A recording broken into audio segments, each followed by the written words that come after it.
À Marseille, il y a toujours 3 versions. Alors, je vous donne la mienne. Non, alors j'ai bossé dessus et c'est super étrange. Donc, Saint-Vincent-de-Paul des Réformés, c'est la plus grande église néogothique de France. Elle n'a jamais été achevée. Avant, il y avait une petite église et puis ils l'ont démolie pour faire la nouvelle église. Ça a pris très longtemps et elle n'a jamais vraiment été finie. Mais ce qu'on est en train de regarder là a été construit dans les années 1880-1890. Et ça se veut un édifice gothique idéal. Donc on a pris le plan idéal qu'on a occupé avec les pilastres, les poteaux idéaux, entre lesquels on a mis les fenêtres idéales. Voilà. Alors les fenêtres idéales qui sont là, c'est Saint-Denis à Paris. Le plan en général, je crois que ça vient de Bourgogne. Vous voyez, cette espèce de mutant, de collage, voilà. Donc il y a un peu de Bourges, un peu de Chartres, un peu de Saint-Denis, un peu de Reims, tout ça mélangé, quoi. Un truc comme ça. C'est beaucoup Marseillais qui en reste pas inachevé, c'est ça que... Oui, alors elle est en attente de sculpture. Donc c'est-à-dire, si vous regardez, là, on voit très bien 2 fenêtres, 2 grandes ouvertures à l'étage au-dessus. Celle du milieu, la sculpture est presque terminée. Par contre, celle de droite, vous voyez l'épaisseur des nervures, l'épaisseur des poteaux, la sculpture n'est pas terminée. Et il me semble, si vous regardez sur la fenêtre de droite, tout en haut à gauche, je crois que c'est un des impacts de balles de mitraillette. Hein, il y a des trous comme ça, là. Hein, c'est l'histoire des combats de la libération, peut-être, je sais pas. Hein, je me dis que quoi.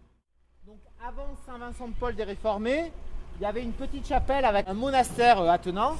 Et le monastère a été démoli et loti dans les dernières années du XVIIIe siècle, mais avant la Révolution. Hein, c'est pas du tout une saisie de la Révolution, etc. Et puis on va les construire, mais ça va être long, ça va mettre très longtemps à être construit, parce que cette opération-là de lotissement, elle se fait juste avant la Révolution, et que toute la Révolution et l'Empire, l'économie est au plus bas, et on construit très peu. Je vous présente des immeubles qu'on a construits pendant la Révolution et l'Empire. C'est toute la série qui fait l'angle depuis la rue du Barbarou. On a 1, 2, 3, 4, 5 fois les mêmes. Ce n'est pas sur les plans de 1780, c'est sur les plans de 1820. Ce qui est intéressant, c'est que c'est vraiment des immeubles pas grand-chose. On est avant le 3 fenêtres, ça fait que 2 fenêtres. C'est un peu le prototype. Il se trouve que le numéro 9 a été refait il n'y a pas longtemps. Donc venez, on va le voir de tout près. C'est une période, la Révolution et l'Empire, on n'a pas assez de matériaux de construction. Et donc ils ont récupéré des déchets de bateaux pour arriver à faire les planchers à l'intérieur, à tel point que quand il a fallu le réhabiliter aujourd'hui, le propriétaire a préféré faire tomber tous les planchers et refaire des planchers en ciment armé comme on fait aujourd'hui. Et après, comme il m'a demandé, j'ai fait un espèce d'historique juste du 9 du Guesclin qui est là. Et donc au numéro 9, on a retrouvé, donc, dans les années 1840, c'est un employé de la préfecture qui habite là. Il y a la proximité avec la préfecture qui est assez belle. Vous voyez comment on fait pour avoir de l'argent, comment on fait pour avoir une stabilité économique. Et après lui, après cet employé-là, à partir des années 1860, c'est tout le temps considéré comme un hôtel meublé et c'est tenu par une demoiselle.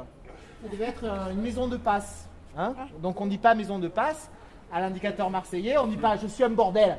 On dit c'est un hôtel meublé et il est tenu par mademoiselle machin.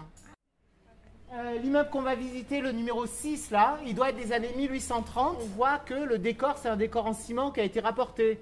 Les clés de voûte avec la feuille d'acanthe et puis les cornes d'abondance à droite et à gauche là, on les a déjà vus aujourd'hui, vous allez les revoir, etc.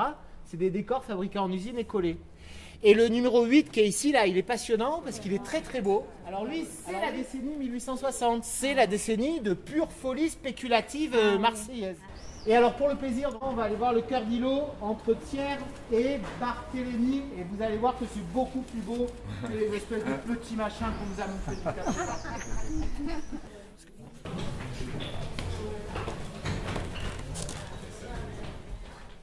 J'essaie d'amener les verres d'eau. Merci.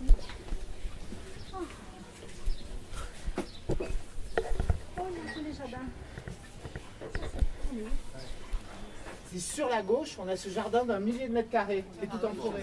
1000 mètres carrés 1000 Oui. Non, pas là. Ouais, c'est la grosse façade, ouais, c'est ça. Et il est complètement en forêt. C'est le plus grand jardin de quasiment tout le centre de Marseille. Hein. Ça fait 1 millier de mètres carrés. Lui doit être relativement héroïque hein, de gérer ça côté élagage, arbres morts, taxes foncières, moustiques. Hein, il est quand même, vous voyez, il n'y a pas que des avantages. Hein, voilà. C'est aussi extrêmement coûteux d'avoir un truc comme ça en place centre. Donc sur la droite, c'est la rue Thiers, sur la gauche, la rue Barthélemy. Et rue Barthélemy, on a 2 écoles. Donc tout à fait à gauche, derrière le platane, c'est l'école publique Saint-Barthélemy, école élémentaire ville de Marseille. Et le très très grand immeuble au fond, hein, qui est comme tanké au bord d'une falaise, c'est le collège du Sacré-Cœur, qui est l'école catho privée. Il paraît, alors, Antonin Artaud a fréquenté le collège du Sacré-Cœur. Tout à l'heure, on va aller devant le lycée Thiers, on va se terminer devant le lycée Thiers. La liste des anciens élèves du lycée Thiers, c'est une espèce de critère de classement de Wikipédia. Ancien élève du lycée Thiers. Il y a des centaines de célébrités qui sont passées par le lycée Thiers. Le collège Sacré-Cœur du Prado, il y en a quelques-unes.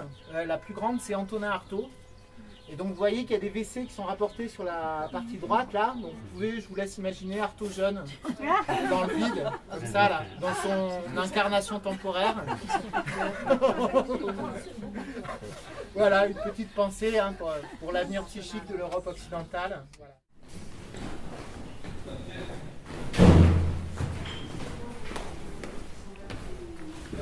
Voilà, donc vous avez goûté la grutière en bas, là, vous savez, c'est celle où les motos klaxonnent pour pouvoir doubler les voitures en écrasant les piétons. Juste derrière, là-haut, là, il y a la rue Saint-Savournin qui est descendante mais qui est quand même assez bruyante.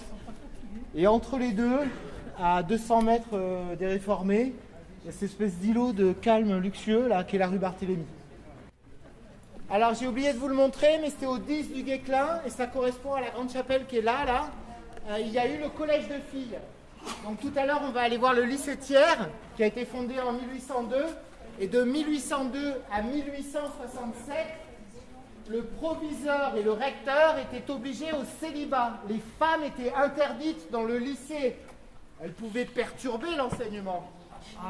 Et ce n'est qu'après 1867 qu'on a fait des établissements à part pour l'éducation des femmes. Et le premier établissement comme ça à Marseille arrive dans les années 1870. On rentre par le 10 du Guesclin et il était là derrière, c'était le collège des filles. Alors cette chapelle-là doit dater du temps du collège des filles. Elle est intégrée au bâtiment que vous voyez là, qui est un bâtiment assez neuf, il doit avoir moins d'une dizaine d'années, qui est l'école élémentaire Barthélemy. Elle est intéressante parce que c'est les écoles comme on les fait à Marseille aujourd'hui. C'est des structures modulaires qui sont livrées par camion et assemblées à la grue. Ça s'appelle des algécos. Vous voyez tout ce que c'est les algécos, hein, une espèce de container. Et donc les nouvelles écoles de la ville de Marseille, vous pourrez aller voir Salingros, c'est comme ça, Saint-Savournin derrière, c'est comme ça. Les nouvelles écoles de la ville de Marseille, c'est un marché à bon de commande avec un marchand de modules habitables.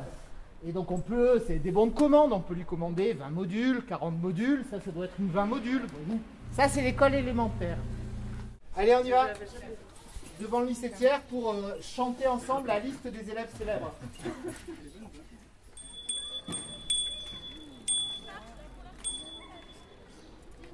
Allez, on y va.